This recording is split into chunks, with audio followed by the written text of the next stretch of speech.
सो फार अभी तक हम लोगों ने ना स्टॉक मार्केट का बेसिक्स देख लिया था। स्टॉक एक्सचेंजेस क्या हैं, ट्रेडिंग टर्म्स क्या होती है, और डिफरेंट ऑर्डर टाइप्स के बारे में देख लिया।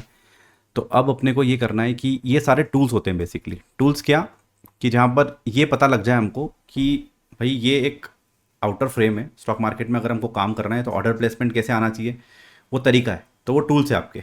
ठीक है।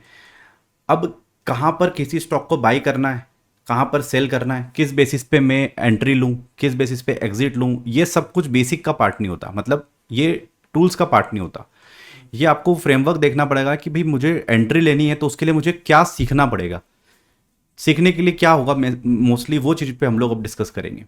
ठीक है। तो उसी टर्म को स्टॉक मार्केट में बोलते हैं टेक्निकल एनालिसिस। जैसे स्टॉक मार्केट के अंदर हम कंपनीज के बारे में स्टडी करते हैं तो वो फंडामेंटल एनालिसिस है कि भैया उसका बैलेंस शीट क्या है, उसमें कितनी प्रॉफिट्स है, ठीक है, उसका मैनेजमेंट क्या बोल रहा है, वो किस बिजनेसेस के अंदर है। तो ऐसी एनालिसिस को फंडामेंटल एनालिसिस बोलेंगे।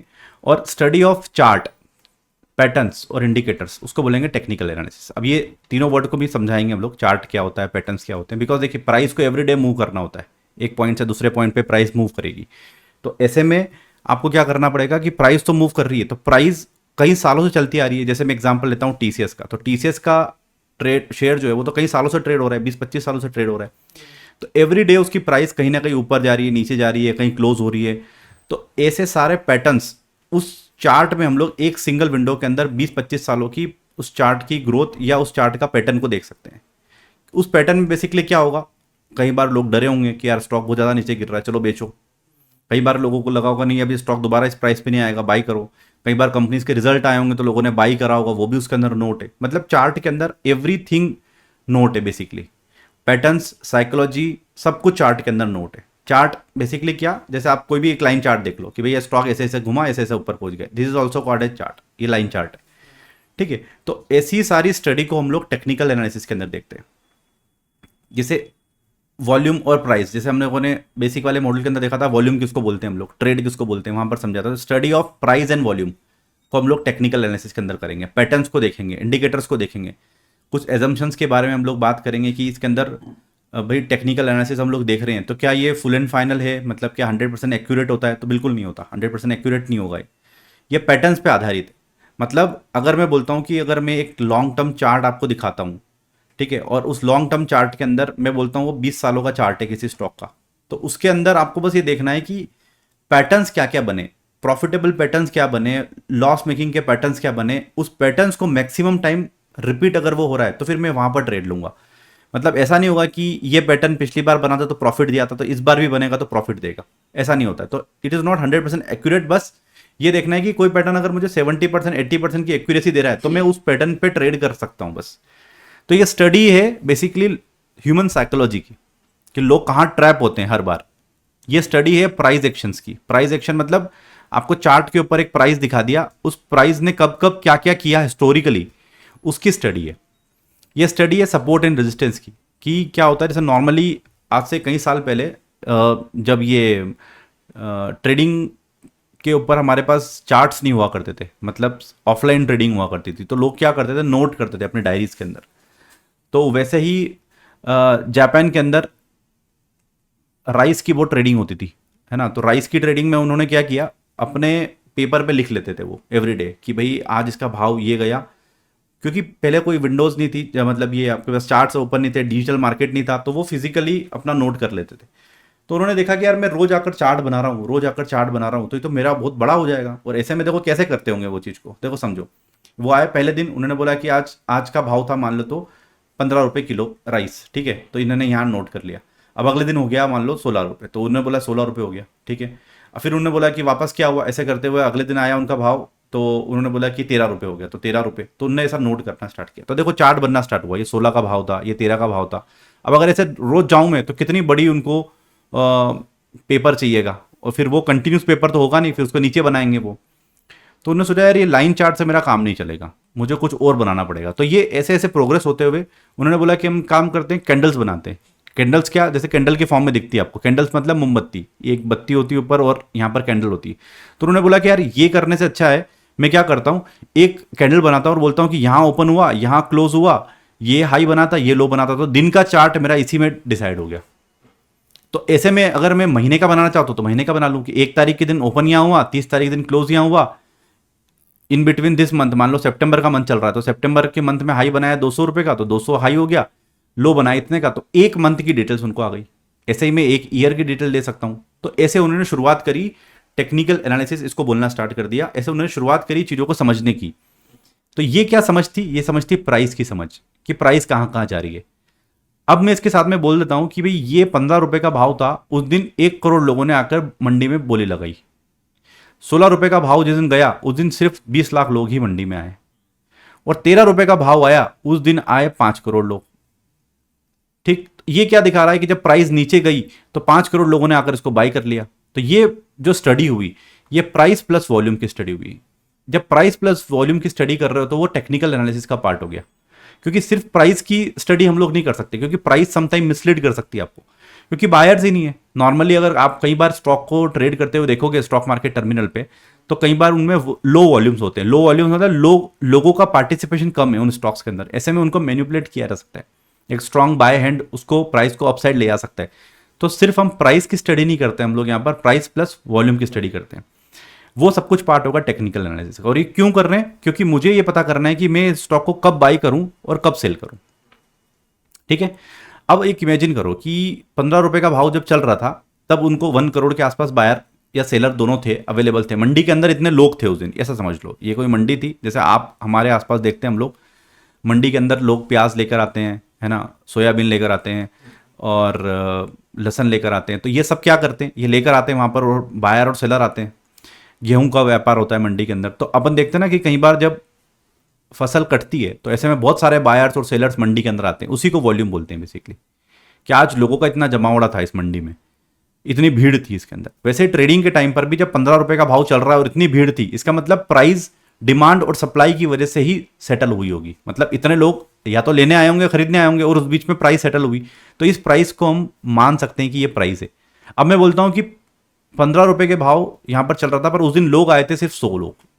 तो ऐसे में हो सकता है कि यार कम लोग आए तो प्राइस की स्टेबिलिटी हमको समझ में नहीं आती। मतलब हो सकता है अगर कोई बड़ा बायर आता तो वो प्राइस को हिला सकता था यहाँ पर। तो इसलिए हमको वॉल्यूम बहुत ज़रूरी होता है प्राइस के साथ में देखने के लिए। ठीक है, तो ये सारी स्टडी को हम टेक्निकल एनालिसिस में पढ़ेंगे। और बेसिकली मकसद इतना सा ये कि मुझे बाई एंट्री मिल जाए कि मैं स्टॉक में कहाँ बाई कर लूँ, और मुझे सेल एंट्री मिल जाए कि मैं स्टॉक में कहाँ पर सेल करूँ, कहाँ पर निकलूँ। वो सब हम लोग इसके थ्रू यहाँ पर करेंगे। अब ये क्या, जैसे हम लोगों ने पहले ही बात की ना कि क्या मैं इसके ऊपर 100% रिलाई कर सकता हूँ, है ना, तो उसका आंसर होगा नो। 100% तो रिलाई हम लोग नहीं करेंगे, क्योंकि टेक्निकल एनालिसिस जो है ना, मतलब जो चार्ट है, ये जो प्राइस है, वो प्राइस जो चल रहा है बेसिकली ये किन फैक्टर से चल रहा है इसको समझना पड़ेगा। जैसे ये प्राइस आपका मूव कर रहा है आज, इस प्राइस के अंदर क्या क्या फैक्टर इन है। जैसे आपने एक सेंसेक्स का नाम सुना होगा ना, सेंसेक्स, ये सेंसिटिव इंडेक्स है, पढ़ा भी था हम लोगों ने। मतलब ये क्या बोल रहा है कि अगर किसी कंपनी का मैनेजमेंट, किसी कंपनी का चार्ट हो सकता है XYZ, इस XYZ का जो CEO है बेसिकली, उसको आज एक न्यूज़ आ गई कि उसको शायद किसी करप्शन के अंदर उसको पुलिस ने इंक्वायरी बिठाई है, तो इस प्राइस का इस पे इंपैक्ट पड़ जाएगा। तुरंत प्राइस नीचे आ गई, बस हुआ नहीं हुआ कुछ पता नहीं, बस एक छोटी सी न्यूज़ ने इसको क्या कर दिया, अभी अभी फिलहाल इन्वेस्टर बाहर निकल गए। मतलब ये इतना सेंसिटिव है कि ये छोटी से बड़ी हर एक्शन को कवर करता है इसका प्राइस बेसिकली। तो ये जो प्राइस है बेसिकली वो चल कैसे रही है, वो प्राइस चल रही है न्यूज़ के ऊपर। ये प्राइस चल रही है लोगों के आने की वजह से कि भाई मैंने ज़्यादा बाइंग कर दी आज, या 1000 लोगों ने आकर एक्स्ट्रा बाइंग कर दी, तो बेसिकली डिमांड एंड सप्लाई। ये प्राइस चल रही है ह्यूमन साइकोलॉजी पर। लोगों को लगता है कि यार ये इस XYZ का स्टॉक है ना, जब भी प्राइस 230 आता है ना, इसके ऊपर नहीं जा पाता। तो ये ह्यूमन साइकोलॉजी से इसका एक रेजिस्टेंस क्रिएट हो गया। रेजिस्टेंस तो और भी जगह क्रिएट हो सकते हैं, बट ये रेजिस्टेंस क्रिएट हो गया।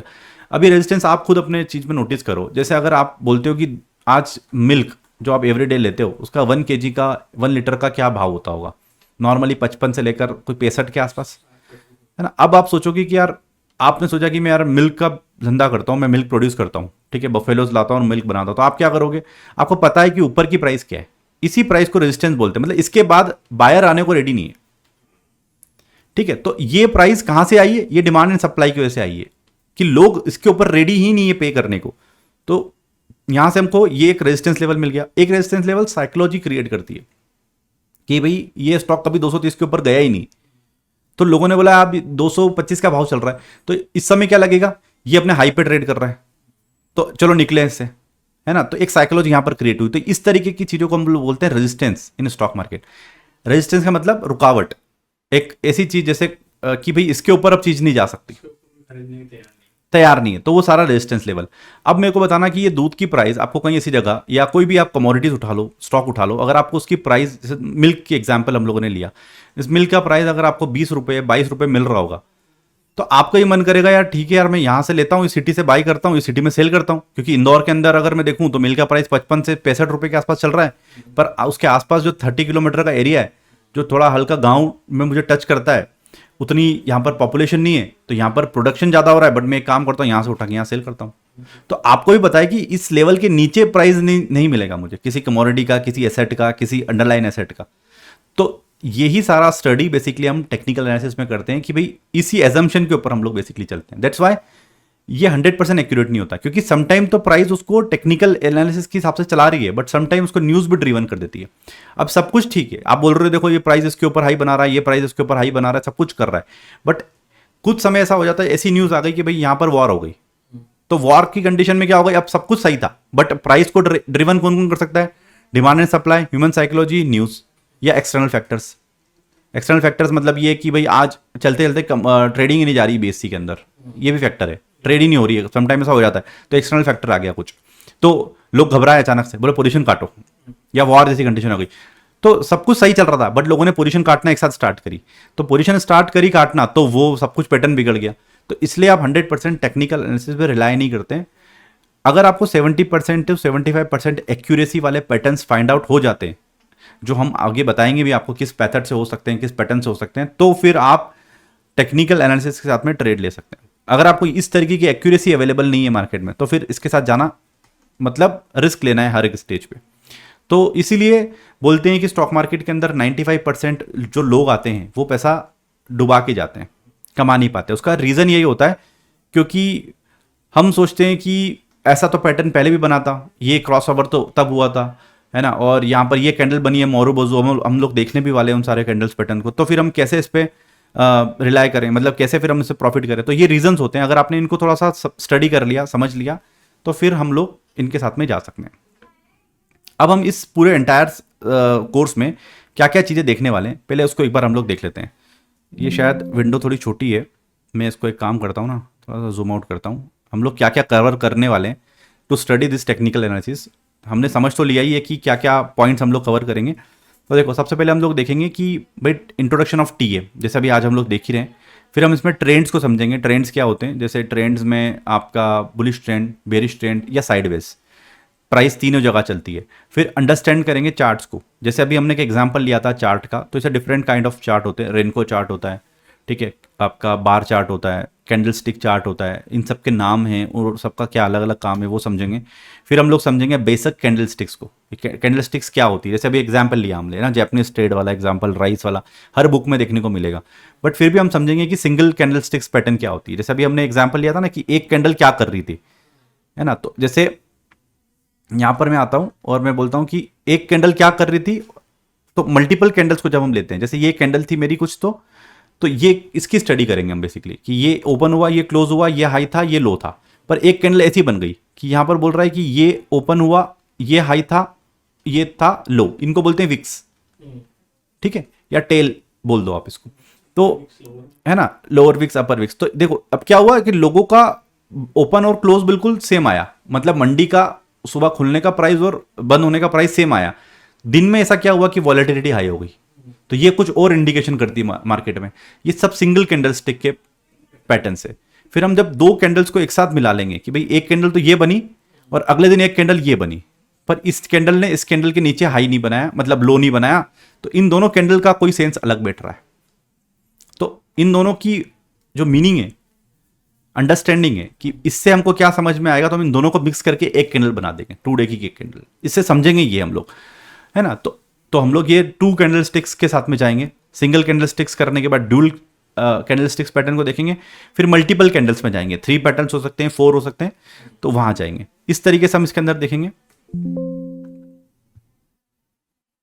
फिर हम लोग इसके अंदर देखेंगे ट्रेंड लाइन्स एंड सपोर्ट, जैसे अभी हम लोगों ने बात की ना, ट्रेंड्स क्या होते हैं, ट्रेंड लाइंस बनाएंगे हम लोग, तो वो हम लोग चार्ट के थ्रू सब कुछ समझने वाले हैं। कॉन्सेप्ट समझेंगे हम सपोर्ट एंड रेजिस्टेंस का, जैसे भी हमने बात भी किया कि हम कमोडिटीज़ को या किसी भी अंडरलाइन एसेट को ये देख लेते हैं कि इसका प्राइस इससे ऊपर नहीं जा सकता, तो वो कई सालों तक सपोर्ट बना रहता है और रेजिस्टेंस बनता है। सपोर्ट रेजिस्टेंस के बिहेवियर को समझेंगे, कब सपोर्ट हमारा रेजिस्टेंस बन जाता है, कब रेजिस्टेंस सपोर्ट बन जाता है, तो ये इंटरचेंजेबल है, इनको समझेंगे। चैनल्स को समझेंगे, क्रॉस चैनल्स होते हैं, फ्लैग्स पैटर्न्स होते हैं, अलग अलग टाइप के इसके अंदर पैटर्न्स बनते हैं, उसको समझेंगे। ब्रेकआउट्स को समझेंगे, समटाइम ब्रेकआउट्स होते हैं कि भाई एक पर्टिकुलर प्राइजेस को वो तोड़ नहीं रहा है। जैसे मान लो पेट्रोल का प्राइस था 75-80 के आसपास घूमता रहता था, राइट। जब वो टूटा तो तुरंत 100-105 पे रुक गया, अब वहां जाकर वो बैठा हुआ है, तो इसको बोलते हैं ब्रेकआउट्स। ऐसे कई कमोडिटीज में होता है कि कई सालों तक वो प्राइस नहीं आता है और एक बार वो प्राइस ब्रेक होता है, क्योंकि वो प्राइस किसी कारण से ब्रेक हुआ होगा। जैसे एक घर खाली है, इसको ऐसा एग्जांपल ले लो, एक घर खाली है, 20 साल से खाली था, तो ठीक है, लोगों को लगा भूत बंगला है, तो लोग उसमें बोलते हैं कि ठीक है, आसपास का जो घर है सेम साइज का वो 5 करोड़ का बिक रहा है, तो लोग उसको बोल रहे हैं 20 लाख में भी नहीं लेंगे, नहीं लेंगे, नहीं लेंगे, नहीं लेंगे। किसी ने बोला ठीक है 1 करोड़ में भी नहीं ले रहा कोई उसको, तो वो भूत बंगला खाली पड़ा हुआ है। अब क्या हुआ, किसी विदेशी इंसान ने आकर उसको बनाया, और बनाया क्या, मतलब प्राइस तो वही थी, मतलब जगह तो वही थी, अब उसको रेनोवेट कर दिया, थोड़ा सा कलर करा दिया, ये कर दिया, वो कर दिया, वो एक 5-6 महीने तक रहा, तो लोगों ने कहा तो कोई दिक्कत ही नहीं, भूत भूत तो कुछ है नहीं। अब वो अचानक वो विदेशी बोल रहा है कि मैं बेच लूंगा इसको, तो प्राइस क्या चल रही थी उसकी मार्केट में उस समय, डिमांड मतलब 20-25 लाख में कोई खरीदने को रेडी नहीं था, और आज वो बोल रहा है 10 करोड़ का बेचूंगा, तो वो प्राइस ने क्या करा, ब्रेकआउट कर दिया। ऐसे ही आपको ब्रेकआउट देखने को मिलते हैं स्टॉक मार्केट वाली कहानी में, तो इससे आप रिलेट कर सकते हो अपने आसपास के एग्जाम्पल से। हम लोग चार्ट पैटर्न्स को समझेंगे, कब रिवर्सल हो रहा है, कब मार्केट ऊपर जा रहा है तो वो थोड़ा सा और फ्लो बनाकर फिर ऊपर जाएगा, कंटिन्यूशन पैटर्न्स को, रिवर्सल पैटर्न्स को समझ लेंगे।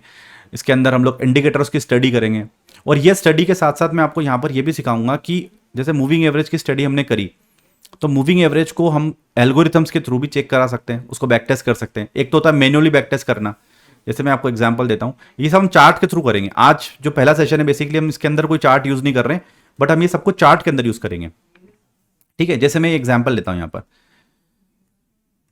कि मूविंग एवरेज क्या, कि जैसे आज स्टॉक का भाव है 100 रुपये, कल 105 था, ठीक है, प्लस कल 100, ये क्लोजिंग भाव ले रहा हूं मैं, कल स्टॉक 100 पे क्लोज हुआ, 105 पे हुआ, 107 पे हुआ, प्लस आज 90 पे बंद हो गया अचानक, और कल 95 हुआ। इन सब प्राइस का मैंने जोड़ा और एवरेज लगाया तो पता लगा 101 था। तो this is the average cost, average price of this stock after 5 days. तो इसका अपना एक चार्ट बन सकता है।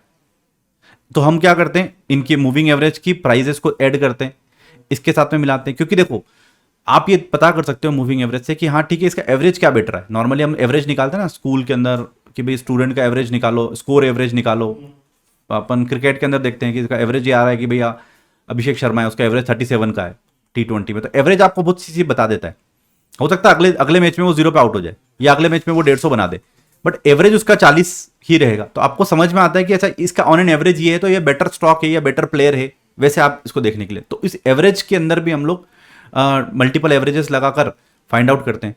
तो ये करते हैं मैन्युअली हम लोग। अब मैन्युअली में एक प्रॉब्लम ये है कि it is going to be very time taking process, मतलब ये होता है कि बहुत लेंदी हो जाती है समटाइम, और आपका एक समय एक बोरियत हो जाने लग जाती है कि भैया बहुत लंबा पड़ रहा है, और बहुत सारे स्टॉक्स है, बहुत सारे चार्ट्स है, तो मैं कहाँ तक देखूंगा, क्या करूंगा। तो हमने क्या किया हुआ है, यहाँ पर एक पाइथन कोड क्रिएट किया हुआ है। अगर आपको वो पाइथन कोड रिक्वायर्ड रहता है, या आपको लग रहा है कि नहीं मैं इंटरेस्टेड हूँ सर, मुझे पाइथन कोड दे दो, तो आप जो मेंटर असाइन है आपके इसमें, एक बार आप उनसे कॉन्टेक्ट करेगा, तो आप क्या कर सकते हैं, instead of doing this manually, आप वो पाइथन कोड रन करेंगे, आपके लिए वो कोडिंग करना स्टार्ट कर देगा, मतलब वो आपके लिए बैक टेस्ट करना स्टार्ट कर देगा। तो ऐसे आप करवा सकते हैं। तो ये सारी चीजों को आप बैक टेस्ट करेंगे। बैक टेस्ट क्या करेंगे, हिस्टोरिकली वो चीजें कब कब घटी। और मैं ये बता दूं आपको, जैसे स्टॉक मार्केट के अंदर क्या होता है, ऐसे नहीं होगा आपको कोई चीज की पैटर्न मिल गया तो प्रॉफिट, अगले दिन फिर प्रॉफिट, अगले दिन फिर प्रॉफिट, अगले दिन फिर प्रॉफिट, ऐसा नहीं होगा। Profit profit loss loss loss, profit फिर लॉस, फिर प्रॉफिट फिर लॉस, ऐसे ही चलेगा ये पूरा ट्रेंड। तो इससे क्या होगा, हमको बस ये करना है कि हमारे प्रॉफिट्स हो बड़े, लॉस हो छोटे, प्रॉफिट्स हो बड़े, लॉस हो छोटे। तो अगर हम बराबर भी रहते हैं कि भाई मेरे को आफ्टर 4 ट्रेड 2 प्रॉफिट हुए और 2 लॉस हुए, तो मुझे प्रॉफिट साइड फिर भी अल्टीमेटली मेरा अकाउंट क्रेडिट में रहता है। तो ये हमको पता करने होते हैं इन इंडिकेटर से और इन पैटर्न से। आपने इंडिकेटर्स के बारे में एक गलत फहमी सुनी होगी, इंडिकेटर्स वर्क नहीं करते, लैगिंग होते हैं। मतलब ये नॉर्मली अगर आपने यूट्यूब पे या कहीं देखा होगा ना वीडियोस, आजकल तो हर आदमी कहीं ना कहीं देख ही रहा है, बट हमारे पास ये तरीका है कि हमने ना अलग अलग तरीके से इनको चेक किए हुए। जैसे RSI है, अब RSI में ये सब पढ़ेंगे भी हम लोग। अगर आपको इनके वर्ड्स का मीनिंग समझ में नहीं आ रहा है तो सिर्फ 2-3 दिन का आप इंतजार करो, हम लोग इनके ऊपर वीडियोस लेकर आएंगे। तो बोलते हैं आरएसआई के अंदर अगर आप ट्रेडिंग कर रहे हो ना, तो उसमें लेवल्स होते हैं कि भाई अगर आप आरएसआई को ऊपर की तरफ से ऑसिलेटर इंडिकेटर होता है कि यहाँ से इसने कट किया, यहाँ पर मैं सेल करूंगा तो यहाँ पर इतने पे बाई कर लूँ, यहाँ पर सेल कर लूँ, ठीक है। तो ऐसे में आपने क्या सिंपल किया कि बस मैंने एक कॉम्बिनेशन उठाया और उसके ऊपर चेक करके उसको स्टार्ट किया, देखा कुछ दिनों तक चला वो, बट बाद में उसने लॉस देना स्टार्ट कर दिया। फिर आपने दूसरा इंडिकेटर उठाया, आपको सारे लॉस के मिलेंगे। प्राइम एफएससी आप जितने भी इंडिकेटर मैन्युअली टेस्ट करोगे सारे लॉस की तरफ लेके जाते हैं। सम टाइम होता है कि आपको प्रॉफिट मिल जाए बट लॉस की तरफ लेके जाते हैं। तो इनका एक तरीका होता है, इनको मैन्युअली बैक टेस्ट करने की बजाय, क्योंकि आज जमाना बदल गया है, ट्रेंड थोड़ा चेंज हो गया है, तो अब इसको हम लोग पाइथन के थ्रू ऑटोमेट बैक टेस्ट करवाएंगे। तो ये रिजल्ट, ये कोड हमारे पास बने हुए हैं। अगर आपको पाइथन नहीं भी सीखना है, आपको सिर्फ कोड चाहिए कि सर मुझे आरएसए को बैक टेस्ट करने का कोड दे दो, मेरे सिस्टम में चला लूंगा, तो वो कोड आपको हम प्रोवाइड कर देंगे। एक नॉमिनल सी कॉस्ट होती है उस कोड की, वो आप पे करेंगे तो आपको कोड भी मिल जाएगा उसका, ठीक है। तो ये चीज़ हम आपके लिए करके दे देंगे ताकि आप बैक टेस्ट मैन्युअली ना जाओ और ऑटोमेट के थ्रू कर दो। इसमें आपको कोडिंग सीखने की जरूरत नहीं पड़ती है, सीधा आपको बस कोड रन करके हम दे देंगे, आप उसका बैक टेस्ट रिजल्ट जो भी आए आप वैल्यूज चेंज करके उसको करा सकते हो। तो एक कॉम्बिनेशन पे नहीं करते हम, 1 लाख कॉम्बिनेशन पे बैक टेस्ट करेंगे, 10 लाख कॉम्बिनेशन पे बैक टेस्ट करेंगे। कैसे, मतलब कि मैं बोल रहा हूं कि भाई मेरे स्टॉक को, जैसे मैं एग्जांपल देता हूं कि मैं आरएसआई को नीचे से अगर 20 की तरफ कटता है तो मैं बाई करूंगा। हम बोलते हैं 20.5 पे करो, 21 पे करो, 22 पे क्या रिजल्ट आता है, 25 पे क्या रिजल्ट आता है, 26 पे क्या आता है, ठीक है। फिर ऊपर से नीचे कटेगा तो 85 पे क्या है, 80 पे क्या है। तो ऐसे डिफरेंट कॉम्बिनेशन के साथ में टेस्ट करोगे। तो ऐसे 1 लाख कॉम्बिनेशन हमने बना दिए, उसके ऊपर हम लोग टेस्ट करना चाहते हैं। तो ये चीजें हम लोग इसके अंदर यहां पर कवर करेंगे। और देख लेते हैं हम लोग सिलेबस वाले पार्ट के अंदर बेसिकली क्या होगा हमारे साथ में। सिलेबस वाले पार्ट में चलते हैं हम लोग। फिर इंडिकेटर्स में बेसिकली यहां पर कम शो हो रहे हैं, मूविंग एवरेज, एमएसीडी, आरएसआई हो रहे हैं। जितने इंडिकेटर्स हो पाएंगे हमसे, लगभग 10+, 20+, जितने इंडिकेटर्स हम लोग कवर करेंगे, क्योंकि विद द टाइम ये कोर्स की एक्सपायरी तो है नहीं, ये लाइफ टाइम आपके पास रहता है। तो जब भी आपको जो भी इंडिकेटर्स हम लोग यहाँ ऐड करेंगे, प्राइस बाई कहाँ करना है, सेल करना है, वो आपको यहाँ पर मिल जाएगा। फिर एट द एंड हम लोग देखेंगे ट्रेडिंग स्टाइल्स, जैसे स्विंग ट्रेडिंग करेंगे हम लोग, हम इंट्राडे ट्रेडिंग करेंगे हम लोग, या हम लोग सिर्फ इन्वेस्टिंग करें, किस तरीके से स्टाइल रखें वो देखेंगे।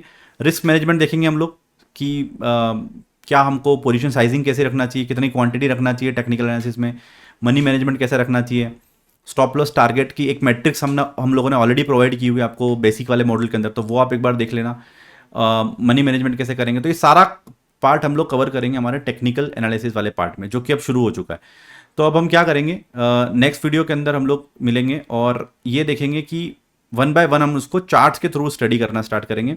सबसे पहला काम हम लोग करेंगे चार्ट्स के थ्रू स्टडी करना, जहाँ पर हम लोग, क्योंकि चार्ट ही मेन होता है इसके अंदर, पूरी एंटायरली अगर मैं बात करूँ सिर्फ हमको चार्ट्स को स्टडी करना है और प्राइस प्लस वॉल्यूम को स्टडी करना है उसी के अंदर, तो उससे हम आधा काम करवा लेंगे अपना। तो आपकी स्विंग ट्रेडिंग का काम एटलीस्ट हम स्टार्ट कर दें कि भाई मुझे कहाँ पर बाई करना है, कहाँ पर सेल करना है, एटलीस्ट वो मेरा इन्वेस्टमेंट, आप जो भी मुझे इन्वेस्टमेंट करना है तो उसके लिए मुझे गाइडेंस मिल जाए।